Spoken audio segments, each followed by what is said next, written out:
Hello class 10 के सभी मेरे छोटे भाइयों और बहनों। आई होप आप सभी अच्छे होंगे। आप सभी का एक बार फिर से हार्दिक स्वागत है हमारे आपके YouTube channel board zone junior में।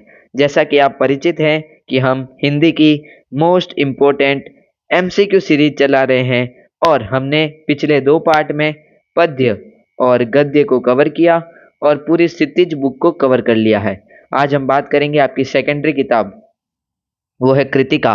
कृतिका के जो तीनों चैप्टर है, माता का आंचल, साना साना हाथ जोड़ी, मैं क्यों लिखता हूँ, तीनों के सबसे महत्वपूर्ण एमसीक्यू, सबसे हार्ड एमसीक्यू जो पूछे जाते हैं वो आपसे पूछे जाते हैं कृतिका में से। हार्ड और ट्रिकी क्वेश्चन सबसे ज्यादा, और सबसे ज्यादा बच्चे नंबर कहाँ गवाते हैं, कृतिका में। वीडियो को अंत तक देखना है। वीडियो 100% हेल्पफुल रही होगी। सभी एमसीक्यू को समझते चलना है। चलिए शुरू करते हैं। कृतिका में जो पहला चैप्टर है वो है माता का आंचल। वस्तुनिष्ठ प्रश्नों की बात करेंगे। पहला सवाल है, माता का आंचल कृतिके को रचनाकार कौन है? तो इनके जो रचनाकार है वो है शिव पूजन सहाय। शिव पूजन सहाय इसका करेक्ट आंसर होगा। अगला है, देहाती दुनिया उपन्यास से लिया गया पाठ कौन सा है?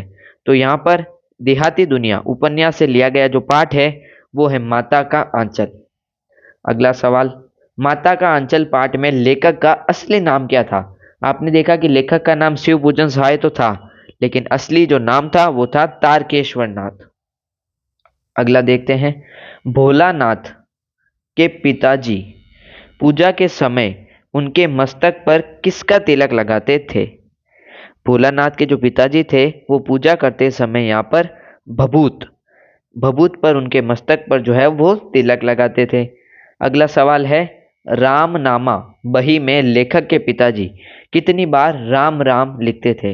जो राम नाम थे वो करीब 1000 बार वो है लिखते थे।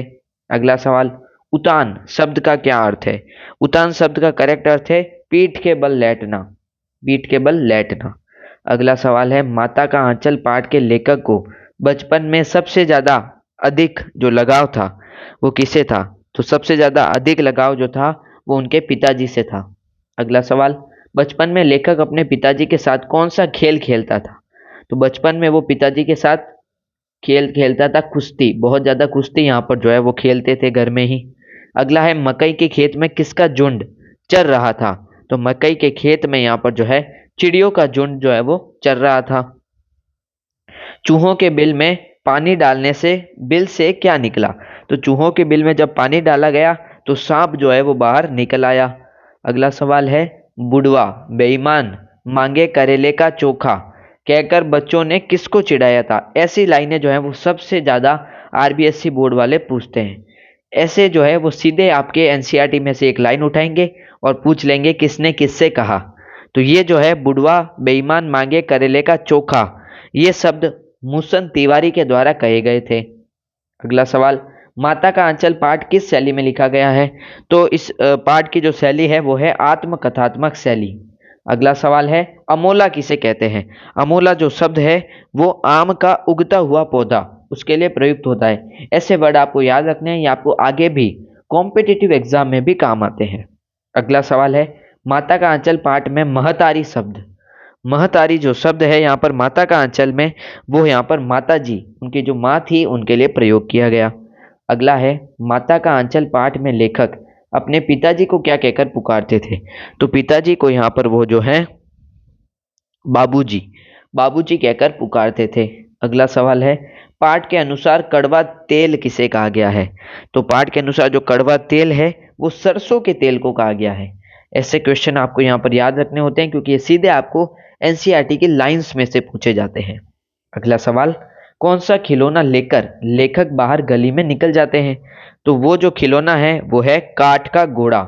काठ का घोड़ा खिलौना था, उनसे वो खेल कूद करते थे गली के बाहर। बारात के जुलूस में समधी बनकर लेखक व मित्रों द्वारा किसकी सवारी की जाती है? तो यहाँ पर ऊंट की सवारी जो है वो उनके मित्रों व लेखक द्वारा की जाती है बारात के जुलूस में समधी बनकर। अगला सवाल, ऊंच नीच में भई कियारी जो उपजी सो भई हमारी पंक्ति कब गाई गई थी? ये जो पंक्ति है ये थोड़ा सा ऐसे जो ट्रिकी क्वेश्चन है, ऐसे ट्रिकी क्वेश्चन आपसे पूछे जाते हैं कि ऊंच नीच में भई कियारी जो उपजी सो भई हमारी, ये पंक्ति कब गाई गई थी, यानी समय, जो समय अंतराल है वो पूछा गया था। तो ये है फसल काटते समय। फसल काटते समय इस पंक्ति को गाया जाता है। अब इसके पीछे का कारण तो मुझे पता नहीं है, लेकिन फसल काटते समय इस चैप्टर में इसका वर्णन किया गया है। अगला है, भोलानाथ और बेजू को पकड़ने के लिए मूसन तिवारी जी कहाँ पर पहुंचे थे। तो भोलानाथ और बेजू को पकड़ने के लिए मूसन तिवारी पाठशाला में पहुंचे। अगला सवाल, चंदुआ शब्द का शाब्दिक अर्थ। ये जो शब्द हैं वो आपको पैसेज जो आपके यहाँ पर अपठित या गद्यांश या पद्यांश होते हैं उनमें भी कभी कभी दोहरा दिए जाते हैं। इनका यहाँ पर आपको ध्यान रखना है, ये छोटे छोटे शब्दार्थ आपको याद रखने हैं। चंदाओ शब्द का प्रयोग यहाँ पर छोटा सामियाना इसके लिए प्रयोग किया जाता है। माता का आंचल पाठ में किस मेले का जिक्र हुआ है। तो माता का आंचल पाठ में यहाँ पर आपका ददरी का मेला, ये भी इंपॉर्टेंट सवाल है, ददरी का मेला का यहाँ पर जिक्र हुआ है। अगला है, राम जी की चिरई, राम जी का खेत, खा लो चिरई भर भर पेट, कौन गा रहा था। तो ऐसे एक और ट्रिकी सवाल है, ये यहाँ पर भोलानाथ गा रहा था कि राम जी की चिरई, राम जी का खेत, खा लो चिरई भर भर पेट, ये भोलानाथ गा रहे थे। ऐसे ट्रिकी क्वेश्चन को यहाँ पर आपको यहीं पे समझ के चलना है, जिससे आपके मार्क्स गलती से भी एग्जाम में ना कटे। अगला सवाल, अगला जो चैप्टर होगा वो होगा आपका इंपॉर्टेंट एक और चैप्टर है, साना साना हाथ जोड़ी। आइए बात करते हैं इस चैप्टर के वस्तुनिष्ठ प्रश्नों की। पहला सवाल है, साना साना हाथ जोड़ी पाठ की जो लेखिका है उन लेखिका का क्या नाम है। तो लेखिका है आपकी मधु काकरिया, याद रखेंगे यहाँ पर आप। साना साना हाथ जोड़ी पाठ की किस विधा में से लिया गया है। इस पाठ की जो विधा है वो है यात्रा वृतांत, यानी यहाँ पर जर्नी, जर्नी का यहाँ पर जो है वो वर्णन किया गया है, यात्रा का वर्णन किया गया है। साना साना हाथ जोड़ी पाठ में किस चीज का वर्णन है। तो यहाँ पर हिमालय की एक यात्रा है, उसका वर्णन आपको इस चैप्टर में देखने को मिलता है। अगला है, लेखिका ने गैंगटोक को किसका शहर कहा है। तो लेखिका ने यहाँ पर मेहनत कश बादशाहों को गैंगटोक शहर की उपाधि दी है। अगला है, मन वृंदावन होने का अर्थ। ये एक मुहावरा भी कह सकते हैं कि मन वृंदावन होना। तो मन वृंदावन होना यानी यहाँ पर अत्यधिक प्रसन्न होना, ये यहाँ पर आपको मुहावरे में भी पूछा जा सकता है। अगला सवाल, लेखिका के गाइड पर ड्राइवर के नाम क्या था। यह भी महत्वपूर्ण है। तो जो लेखिका के गाइड या ड्राइवर थे उनके नाम था जितेन।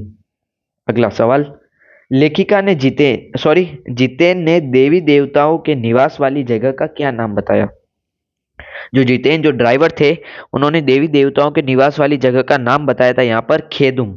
ये चीजें आपको याद रखनी है, ये छोटी छोटी चीजें आपको पूछी जाती है। गैंगटोक नहीं मैडम गंतोक कहिए, गंतोक मतलब यह पहाड़। यह लाइन किसने की। एक और बार हमने कहा कि सीधे आपके एनसीईआरटी में से जो लाइन है वो उठाई गई है। तो ये जो पंक्तियां हैं वो यहाँ पर जितेन जो आपके ड्राइवर साहब थे उन्होंने कही। अगला, भारतीय आर्मी के किस कप्तान ने युमथांग को टूरिस्ट स्पॉट बनाने में सहयोग दिया था। तो आपके कप्तान शेखर दत्त ने भारतीय आर्मी के जो कप्तान थे उन्होंने युमथांग एक जगह है उसे टूरिस्ट स्पॉट बनाने में सहयोग दिया। साना साना हाथ जोड़ी पाठ में किस शहर के सौंदर्य का वर्णन है। तो आपका गंगटोक यानी गंतोक जो सिक्किम में जो है यहाँ पर है। अगला सवाल, युमथांग घाटी की क्या विशेषता है। तो युमथांग घाटी की जो विशेषता है वो है कि ये जो है ये फूलों से भर जाता है। युमथांग घाटी पूरी फूलों से ढक जाती है। अगला सवाल, जितेन ने युमथांग घाटी में किस फिल्म की शूटिंग होने की बात कही थी। तो युमथांग घाटी बहुत ही अच्छी यहाँ पर घूमने की जगह है, बहुत ही चर्चित जगह है और यहाँ पर एक फिल्म की शूटिंग हुई थी, गाइड फिल्म। बहुत ही ये भी एक प्रसिद्ध फिल्म है, आप देख सकते हैं, लेकिन एग्जामिनेशन के बाद, अभी नहीं। अगला है, गंतोक में श्वेत पताकाएं किस अवसर पर फहराई जाती है। महत्वपूर्ण सवाल है। श्वेत पताकाएं जो है यहाँ पर आपके शोक के अवसर पर जो है वो फहराई जाती है, बहुत ही इंपॉर्टेंट चीज है ये। अगला, लेखिका ने साना साना हाथ जोड़ी प्रार्थना किससे सीखी थी। तो यहाँ पर नेपाली युवती थी एक, उनसे यहाँ पर उन्होंने साना साना हाथ जोड़ी प्रार्थना सीखी थी जब वो अपनी यात्रा पर गई थी सिक्किम में। अगला है, लायुंग की जो सुबह है वो कैसी थी। लायुंग की जो सुबह है यहाँ पर वो किस प्रकार देखने को मिलती है, वो है बेहद शांत और सुरम्य।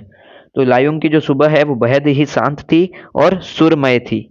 अगला सवाल है हिमालय की तीसरी सबसे बड़ी चोटी। तो हिमालय की तीसरी सबसे बड़ी चोटी है आपकी कंचनजंगा। कंचनजंगा जो है वो तीसरी सबसे बड़ी चोटी है। अगला, गंगटोक से युमतांग कितनी दूरी पर था। देखिए ऐसे भी सवाल आपसे पूछे जा सकते हैं। उसकी जो दूरी थी वो परफेक्ट 149 किलोमीटर थी, जैसा आपको किताब में दिया गया है। अगला, देखते ही देखते रास्ते किसकी तरह घुमावदार होने लगे। तो यहाँ पर जलेबी की तरह जो रास्ते हैं वो घुमावदार होने लगे। ऐसे क्वेश्चन आप लॉजिक से कर सकते हैं। अगला सवाल, लेखिका ने चांदी की तरह गुलाबी पत्थरों पर इठलाने वाली नदी किसे कहा है, जो सिलीगुड़ी से उनके साथ थी। तो जो इठलाने वाली नदी है वो है यहाँ पर आपकी तीस्ता नदी, जो कि चांदी की तरह इठलाती है। अगला सवाल, पीठ पर बच्चे को कपड़े से बांधे आदिवासी युवतियों को लेखिका ने कौन से जंगलों में देखा। तो जो आदिवासी युवतियां थी उन्होंने लेखक को यहाँ पर मेरे नगपति मेरे विशाल, सॉरी मैंने यहाँ पर गलत बोल दिया है, आई होप, एक मिनट में चेक कर लेता हूँ यहाँ पर, माफी चाहूंगा मैंने गलत बोल दिया था। पलामू और गुमला के जंगल, पलामू और गुमला के जो जंगल थे उनमें यहाँ पर जो है वो उन्होंने आदिवासी युवतियों ने लेखिका को देखा था। अगला सवाल है गोकू क्या, बोकू क्या है, सॉरी मेरे को गोकू नाम याद आ गया। बोकू, बोकू जो है वो यहाँ पर उसका सिक्किमी परिधान है, बहुत इंपॉर्टेंट है यहाँ पर। सिक्किमी परिधान बोकू कहा जाता है उसे। अगला है पोष और माघ में भी बर्फीले इलाकों में क्या नहीं जमता है। तो नहीं जमने वाली चीज है पेट्रोल, पेट्रोल नहीं जमता है। अगला सवाल, लेखिका ने सहेली मणि से किस कवि की कविता पढ़ने का प्रश्न पूछा। तो वो जो कविता थी वो थी आपकी मिल्टन कविता, उस कवि की कविता पढ़ने का प्रश्न पूछा वो थी मिल्टन। अगला सवाल, पाठ के अनुसार भारत का स्विट्जरलैंड किसे कहा गया है।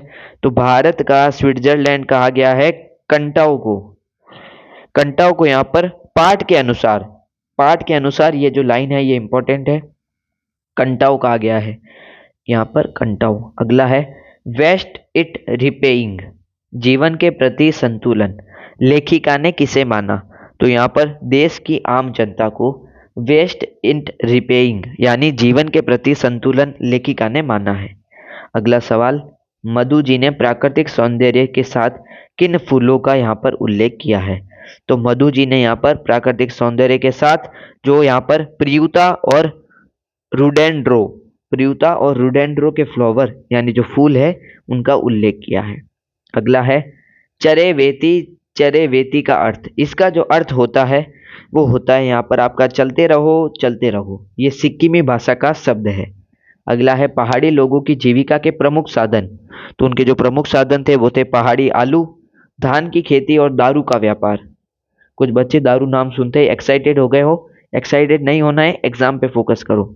अगला और आखिरी इस चैप्टर का जो है एमसीक्यू है वो है जितेन के अनुसार पहाड़ी बच्चे हर दिन कितनी चढ़ाई करके स्कूल जाते हैं। एक और महत्वपूर्ण सवाल, और वो है आपकी 3 से 3.5 किलोमीटर की चढ़ाई करके। ये एक महत्वपूर्ण चैप्टर है, 30 के करीब एमसीक्यू करा दिए हैं। इनको याद कर लिया तो लगभग आपके सारे क्वेश्चन जो है वो कवर हो जाएंगे। अगला चैप्टर आखिरी चैप्टर है अज्ञेय जी द्वारा रचित मैं क्यों लिखता हूँ। मैं क्यों लिखता हूँ पाठ के लेखक कौन है, तो अज्ञेय है यहाँ पर इस पाठ के लेखक। अज्ञेय ने बीएससी कहाँ से की, बहुत ही अनोखा सवाल है यहाँ पर, जीवन परिचय से रिलेटेड। लाहौर से उन्होंने अपनी बीएससी बैचलर्स इन साइंस किया था। किसे संक्षिप्त वाक्यों में बांधना आसान नहीं है। तो जीवन के आंतरिक अनुभव को, जो जीवन के आंतरिक अनुभव होते हैं, जो हमारे इमोशन होते हैं, जो एक्सपीरियंस होते हैं, जो इनर होते हैं, जो हमारे बाह्य नहीं होते हैं आंतरिक होते हैं, उन्हें यहाँ पर हम बांध नहीं सकते। अगला है लेखक स्वयं किस लिए लिखता है। तो लेखक जो है वो यहाँ पर अपनी आंतरिक व्यवस्था से मुक्ति पाने के लिए, तटस्थ होकर आंतरिक व्यवस्था को देखने के लिए, आंतरिक व्यवस्था को पहचानने के लिए, यानी उपयुक्त सभी इसका करेक्ट आंसर हो जाएगा। अगला, लेखक के सामने कौन सी व्यवस्था होती है। तो लेखक के सामने यहाँ पर संपादकों के आग्रह, प्रकाशक के तकाजे और आर्थिक आवश्यकता सभी की यहाँ पर जो है वो व्यवस्था होती है। कृतिकार वास्तव में किसके प्रति समर्पित नहीं है। तो जो कृतिकार है वो अपने बाहरी दबाव के प्रति समर्पित नहीं है। अगला सवाल है लेखक किस विषय के विद्यार्थी रहे हैं, महत्वपूर्ण सवाल है। तो जो लेखक है यहाँ पर विज्ञान विषय के विद्यार्थी रहे हैं। लेखक को किसका पुस्तकीय ज्ञान था? तो जो लेखक थे उन्हें यहाँ पर सभी का, अणु का, रेडियोधर्मी तत्व और रेडियोधर्मिता के प्रभाव, सभी का यहाँ पर पुस्तकीय ज्ञान था, यानी नॉलेज थी, बुकिश नॉलेज कहा जाता है अंग्रेजी में। लेखक ने कहाँ पर गिरे अणु बम के बारे में समाचार पढ़े? तो जो अणु बम था वो यहाँ पर आपके हिरोशिमा और नागासाकी में गिरा था। किस नदी में बम फेंककर सैनिक हजारों मछलियां मार देते हैं? तो जो आपकी नदी है वो है ब्रह्मपुत्र नदी। इसको यहाँ पर याद रखना है, महत्वपूर्ण सवाल है। अगला है, लेखक ने किसके आधार पर अपना लेख लिखा? तो लेखक ने यहाँ पर आपके अपनी अनुभूति के आधार पर लेख लिखा। लेखक ने कृतिकार के लिए अनुभव से गहरी क्या चीज बताई? तो अनुभव से जो गहरी चीज है वो है अनुभूति, आंतरिक अनुभूति, एहसास, सेटिस्फेक्शन, अनुभूति। अगला है, लेखक ने हिरोशिमा कविता कब लिखी? हिरोशिमा कविता जो है हिरोशिमा में ही लिखी थी। कब लिखी उसका यहाँ पर जो है वो वर्णन नहीं किया गया है। अगला सवाल, लेखक का अनुभव अनुभूति कब बन गया? तो जो लेखक का अनुभव था वो अनुभूति तब बना जब पत्थर पर अंकित मानव की छाया देखी, तब उनका जो अनुभव है, जो उनका एक्सपीरियंस है वो सेटिस्फेक्शन में बदल गया। अज्ञेय जी के अनुसार इस पाठ में मोक्ष पाने का एकमात्र साधन, मोक्ष पाने का एकमात्र साधन है लिखना। राइटिंग इज द मोक्ष पाने का साधन। अगला सवाल और आखिरी सवाल है इस सीरीज का, इस एमसीक्यू सीरीज का, वो है, अज्ञेय जी के अनुसार किसके स्वभाव और आत्मानुशासन का महत्व होता है? वो है कृतिकार। तो ये था कृतिका के most important MCQ. In total MCQ को आप कर लेंगे तो आपके एमसीक्यू लगभग बाहर नहीं जाएंगे। आई होप ये सीरीज आप लोगों के लिए बहुत ज़्यादा हेल्पफुल रही होगी। ऐसे ही सीरीज से रिलेटेड वीडियोस के लिए जुड़े रहिए बोर्ड जोन जूनियर के साथ। और अगर आपको कोई अन्य टॉपिक पर वीडियो चाहिए तो कमेंट में ज़रूर बताएं। ऐसे ही हमें सपोर्ट करते रहें। Thank you.